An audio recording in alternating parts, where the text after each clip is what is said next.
Anda semua tentu tahu kalau keuangan negara sedang tidak baik-baik saja. Pemangkasan terjadi di banyak hal, mulai dari pembangunan infrastruktur, perjalanan ke luar negeri, perjalanan dinas. Bahkan tadi saya sempat baca sampai dalam kebijakan penghapusan snack untuk rapat. Wah, ini tentu di satu sisi kita sedih, tapi di sisi yang lain mungkin ini yang paling realistis dilakukan oleh pemerintah. Saya tidak mau berkomentar soal bagaimana imbas dari pemotongan anggaran tersebut terhadap roda perekonomian di bawah ya. Hotel, penerbangan, dan yang lain-lain lah. Saya kira banyak para ekonom yang ahli melakukan analisis seperti ini. Saya hanya mencoba memberi usulan alternatif kepada Bapak Prabowo. Semoga didengar ya Pak ya. Siapa tahu ini ya dianggap ide kreatif sekaligus penting bagaimana supaya anggaran bisa lebih efisien lagi dan punya nilai-nilai yang lebih lagi.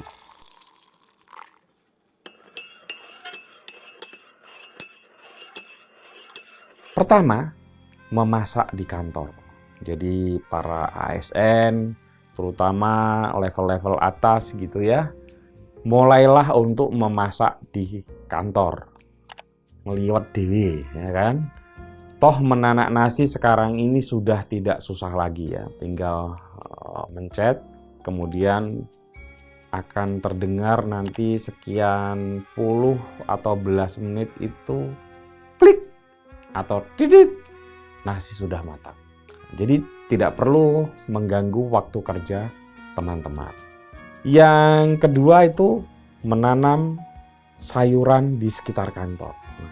Ada banyak nih lahan kantor yang dipakai untuk taman gitu. Ya itu bagus, itu keren ya. Itu akan memberi situasi yang segar. Tapi sebaiknya taman itu mulai diganti dengan tanaman seperti sayur mayur. Mulai dari kangkung, kemangi, bayam, tomat, cabai, dan yang lain-lain. Saya kira itu nggak susah gitu ya dilakukan. Sehingga kalau mau memasak sayur, tinggal memetik, rebus, kasih bumbu, selesai. Kalau mau menyambal, tinggal ambil tomat, cabai, goreng, kasih terasi sedikit, garam sedikit, beres urusan. Dengan begitu, kebutuhan nutrisi kita akan bertambah baik lagi. Yang ketiga, di beberapa bidang kantor, kadang juga ada lahan yang dibiarkan kosong. Nah, itu sebaiknya mulai dibikin kolam-kolam kecil untuk memelihara ikan. Cukup ditaruh ikan yang mudah saja dipelihara ya, yang kuat, mudah, tapi sekaligus punya nilai gizi yang tinggi. Misalnya ikan nila atau ikan lele ya.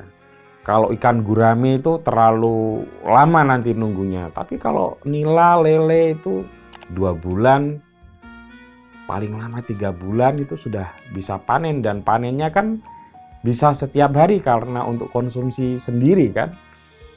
Sehingga kebutuhan protein bisa dipenuhi. Selain itu, dengan memberi makan lele, memberi makan nila, ya, memberi makan ikan lah pokoknya, itu membuat refreshing, segar gitu ya. Udah suntuk karena kerjaan, anggaran dipotong, pikiran kita menjadi segar lagi ketika memberi makan ikan. Ada lagi, yaitu ini menarik ini.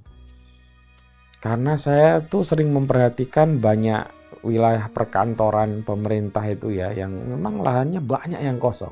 Dibiarkan kosong begitu saja. Nah itu bisa dibikin kandang ayam yang sehat. Ya. Itu ada banyak tuh di YouTube ya, yang dipakai kawat itu ya. Lalu di bawahnya itu ditaburin semacam apa ya, kulit padi itu ya. dan lain-lain. Nah, ada itu. Telurnya bisa diceplok atau didadar. Ayamnya juga sesekali bisa dibakar, digoreng, atau dibikin ingkung kalau orang Jawa ya. Kan lezat ya. Mungkin seminggu sekali, 2 minggu sekali makan bareng, makan dengan ingkung ayam gitu. Nah, tapi yang lebih penting lagi, itu juga bisa jadi sarana olahraga. Kalau ikan tadi kan sarana untuk refreshing. Ini sarana olahraga. Caranya gimana? Misalnya setiap hari Senin, Rabu, dan Jumat ya, ada waktu 10-15 menit ayam-ayam itu dilepaskan. Terus semua karyawan itu mengejar ayam itu. Sehingga terjadilah olahraga, terjadilah keseruan, sehingga akan menjadi cabang olahraga alternatif. Menarik bukan? Nah, jadi berolahraga sambil tertawa-tawa. Kan nggak apa-apa, menertawakan diri sendiri juga. Ngoyak pitik. Nah, olahraga ngoyak pitik. Ya. Menarik saya kira ya. Dan kelima teman-teman ya, saya kira Pak Prabowo mesti juga memperhatikan ada banyak pohon besar memang di wilayah kantor gitu ya. Nah itu sedikit demi sedikit diganti dengan pohon yang lebih produktif, yaitu pohon buah-buahan. Ada mangga, rambutan, kelengkeng, belimbing. Selain bisa dipetik buahnya, itu juga bisa dipakai untuk bikin lotis atau bikin rujak. Nah, lagi-lagi dengan bikin lotis atau rujak bersama-sama akan membuat kita atau para karyawan akan menjadi makin gembira. Nah, apalagi ya nanti ada lomba cepet-cepetan panen belimbing gitu, atau cepet-cepetan panen kelengkeng gitu ya. Naik pohon itu kan menyenangkan. Jadi kembali bermain-main seperti anak kecil ya. Itu juga akan menumbuhkan apa? Kreativitas. Jadi kreativitas kita ini, konon para ahli sering menganalisis, itu sering mandek karena daya kanak-kanak kita itu ditumpulkan. Keinginan kita bermain-main itu ditumpulkan. Ya, termasuk itu ngambil buah-buahan kan, menek wet pelem. Wow. Lalu kalau ada buah-buahan yang sudah jatuh dipakai untuk ngisengin temennya ya, dilempar-lemparin gitu ya. Kan lucu tuh, ada direkturnya lewat atau dirjennya lewat gitu, atau menterinya lewat, tiba-tiba dipakai mangga yang jatuh gitu ya, di fuk. Tuk. Pak Bahlil menengok. Gitu kan ya.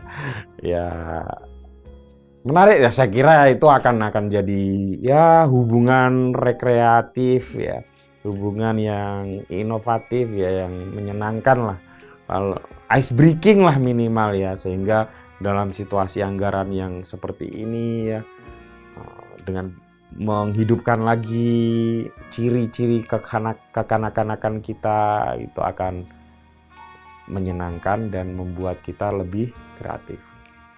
Demikian Pak Prabowo, itu usulan dari saya.